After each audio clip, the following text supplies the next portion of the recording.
Hello friends, संविधान के पहले वीडियो को आप लोग देख लीजिए। उसमें मैंने प्रस्तावना के बारे में बताया है। प्रस्तावना का अगर आप पहला लाइन पढ़ेंगे तो उसमें लिखा था, हम भारत के लोग भारत को एक संपूर्ण प्रभुत्व संपन्न। अब ये संपूर्ण प्रभुत्व संपन्न का अर्थ होता है संप्रभुता। कोई भी देश या राज्य का निर्माण तब होता है जब उसमें 4 बिंदु मूलभूत रूप से होते हैं। पहला, एक निश्चित भूभाग होना चाहिए। दूसरा, एक जनसंख्या होनी चाहिए। तीसरा, एक सरकार होना चाहिए या शासन होना चाहिए। और चौथा जो मूलभूत बिंदु है, जो इन तीनों बिंदुओं से भी ऊपर है, या कह सकते हैं तीनों बिंदुओं की आत्मा है, वो है संप्रभुता। जिस राज्य के पास संप्रभुता नहीं है उसे राज्य का दर्जा दिया ही नहीं जाता। यहाँ राज्य का अर्थ आप देश से समझिएगा। राज्य का अर्थ आप ये जो आप सामान्य भाषा में राज्य पढ़ते हैं ये नहीं होता। राज्य का अर्थ संविधान की भाषा में देश को ही लिया जाता है। तो आप ये समझिएगा कि संप्रभुता अगर राज्य में निहित है तो वही राज्य का दर्जा पाएगा, अन्यथा वह राज्य का दर्जा नहीं पाएगा। तो प्रस्तावना, हमारे भारतीय संविधान की प्रस्तावना में जो मूलभूत या मूल तत्व है वो है संप्रभुता। संप्रभुता का अर्थ यह सामान्यता होता है कि भारत ना तो किसी अन्य देश पर निर्भर है और ना किसी अन्य देश का डोमिनियन है। डोमिनियन का अर्थ होता है अधिराज्य, मतलब कोई शासन ऊपर करे या राजनीतिक सत्ता किसी दूसरे के पास हो और आंतरिक सत्ता हम अपने आधार पर चलाते रहें।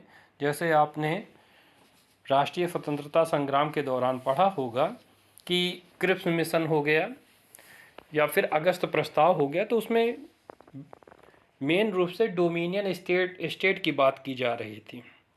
आपने नेहरू रिपोर्ट भी पढ़ा होगा, उसमें भी डोमिनियन स्टेट की बात की जा रही थी। अर्थात कि हम पूर्ण स्वतंत्र नहीं थे, हमारे ऊपर एक शासन सत्ता संभालने वाला प्रमुख होता जो कोई अन्य होता और आंतरिक रूप से हम स्वतंत्र होते।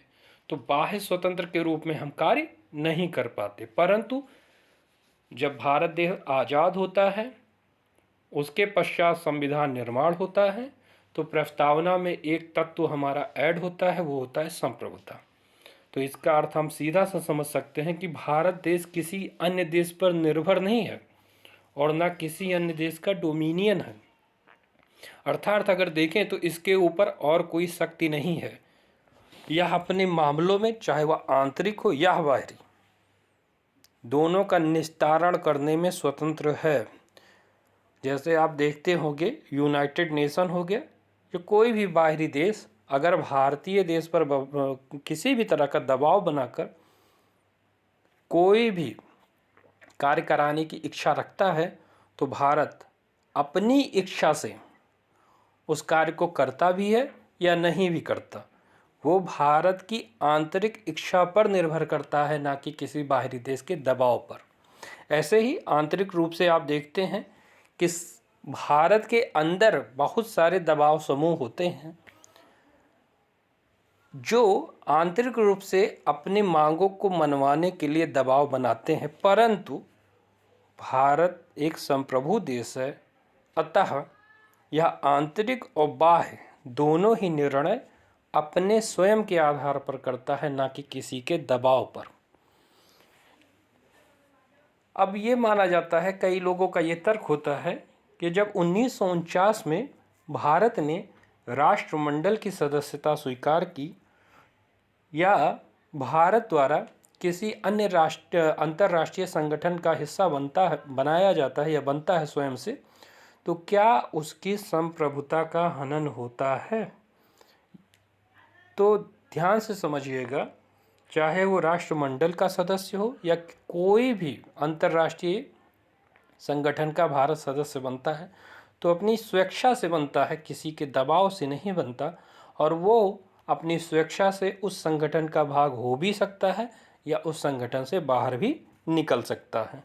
तो संप्रभुता राज्य का प्राण तत्व है और इस आधार पर हम कह सकते हैं कि भारत किसी अन्य देश के किसी भी निर्णय या किसी भी दबाव से पूर्णतः स्वतंत्र है। तो संप्रभुता हमारे ख्याल से आपको समझ में आ गया होगा, पहला बिंदु था जिसका अर्थ है संपूर्ण, प्रभुत्व, संपन्न। अगला जो बिंदु बनता है वो है समाजवादी।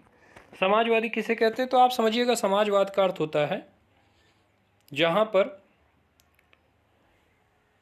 उत्पादन के साधनों पर मूलतः राज्य का ही नेतृत्व होता है, या राज्य उत्पादन के सभी साधनों को नियंत्रित करती है।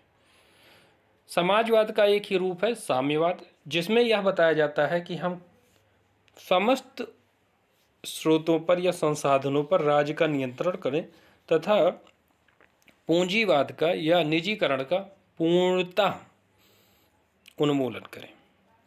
तो भारतीय समाजवाद एक लोकतांत्रिक समाजवाद है। इसका अर्थ यह हुआ कि भारतीय समाजवाद के अंतर्गत मिश्रित अर्थव्यवस्था अपनाई गई है, जिसमें उत्पादन के साधनों पर निजी क्षेत्रों का तथा सार्वजनिक क्षेत्रों का समान रूप से या एक दूसरे के सहयोग से कार्य किया जाता है। भारतीय समाजवाद मुख्यतः गरीबों के लिए, वंचितों के लिए, उपेक्षित व्यक्तियों के लिए अवसर की असमानता को समाप्त करता है। यह समाजवाद गांधीवादी विचारधारा पर ही आधारित है या गांधीवाद की तरफ अधिक झुका हुआ है। चूंकि ये 42वें संविधान संशोधन 1976 के द्वारा जोड़ा जाता गया था, तो कई लोग यह आलोचना करते हैं कि भारतीय समाजवाद या भारतीय प्रस्तावना में जो समाजवाद शब्द को ऐड किया गया है वह सही नहीं है। तो संविधान की प्रस्तावना में चाहे यह 1976 इमरजेंसी के दौरान ही क्यों ना आया हो, परंतु 1955 के आबादी सत्र जो हुआ था कांग्रेस का, तो वहाँ पर भी समाजवाद के प्रस्ताव को पेश कर उसे पास किया गया था। और सर्वोच्च न्यायालय के विभिन्न निर्णयों में से भी यह स्पष्ट होता है कि भारत एक समाजवादी देश है। समय के साथ 1991 में जब भारत अंतर्राष्ट्रीय स्तर पर उदारीकरण, निजीकरण व वैश्वीकरण के रूप में अपने उत्पादन के साधनों को खोल देता है, जिसको हम लोग एलपीजी मॉडल कहते हैं, तो यह समाजवाद को थोड़ा लचीला बना देता है। लचीला का अर्थ यह नहीं है कि हम पूंजीवादी विचारधारा की तरफ पूरी तरीके से मुड़ गए हैं।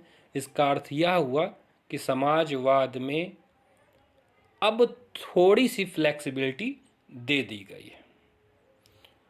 हमारे ख्याल से समाजवाद आप लोग को समझ में आ गया होगा। अगला जो टर्म है इसमें है धर्मनिरपेक्ष, या कहीं कहीं पंथ निरपेक्ष भी मिलता है।